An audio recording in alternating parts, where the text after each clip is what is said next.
Hello guys, welcome back to the channel once more. My name is Adam. No long intro, quickly let's jump into it. And I want to begin with Liverpool versus West Ham.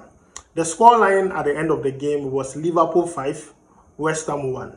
Would you believe if I told you the first half ended 1-1 in this game? Second half saw West Ham concede 4 more goals. And you keep on asking yourself, what is West Ham not doing right? Now you might be wondering, did Mohammed Kudus play this game? Yes, he did. He was introduced into the game in the 78th minute, meaning he played 12 minutes. I'm going to talk about his performance. But before that, don't be surprised if you see West Ham fans calling for the head of Julian Lopetegui because it's getting too much. They are not getting the results. Looking at the players they had signed, they should be getting results now. They are not getting it. And you see some of the fans comparing Julian Lopetegui to David Moyes. Now, you and I were here. We talking about David Moyes last season. We said he was too defensive. He wasn't bringing out the best out of Mohammed Kudus. Only for us to bring Julian Lopetegui in.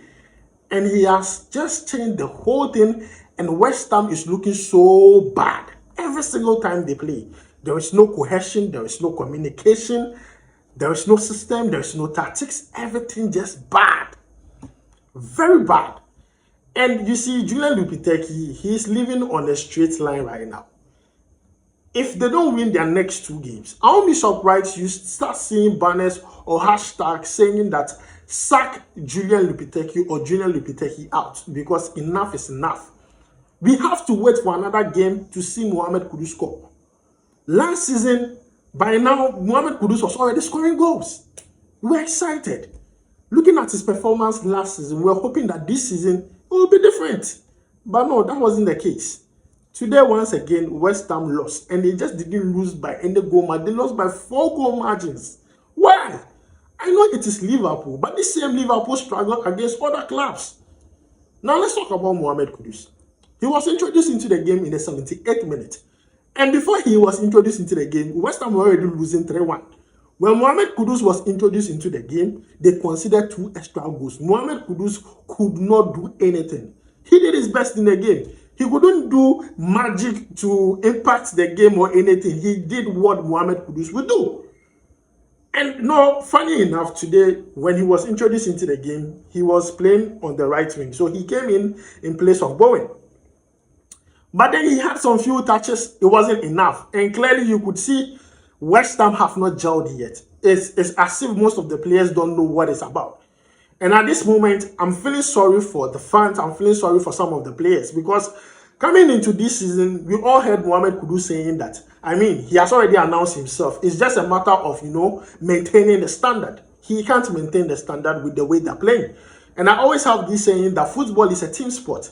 If the team in general do not do well, nobody's going to talk about the performance of one person. And honestly, Liverpool played very well. I'm not going to take that away from them. As much as West Ham were bad, Liverpool was excellent. Everything was executed very well. Every single player that scored, from Gakpo to Salah to Jota, they played very well. Liverpool, they're in the game. They're playing so well. And you compare the players on the pitch and look at come on, West Ham. Mohammed Kudus, 12 minutes. I felt like it was too small for him.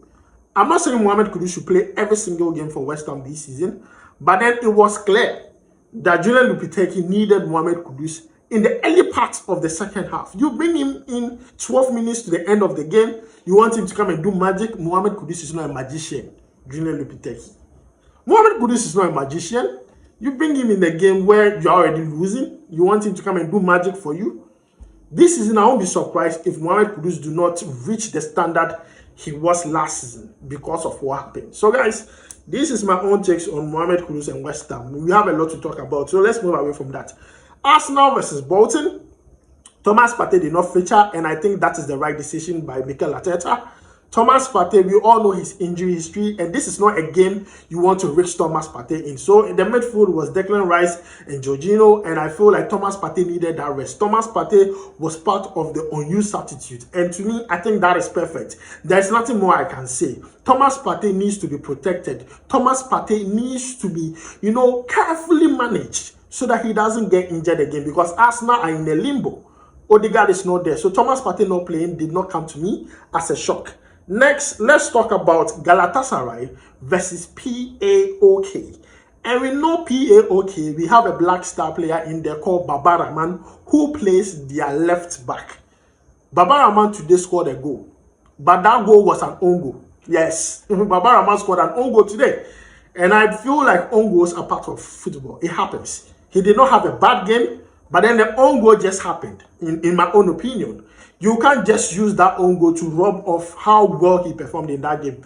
PAOK lost to Galatasaray. They lost by 3-1. It was clear. It was, and you are going to play Galatasaray, their stadium. They write the welcome to hell. If you go to Gala, they write welcome to hell. I knew they were not going to win, but then seeing Rahman playing in the Europa League was something I wanted to see.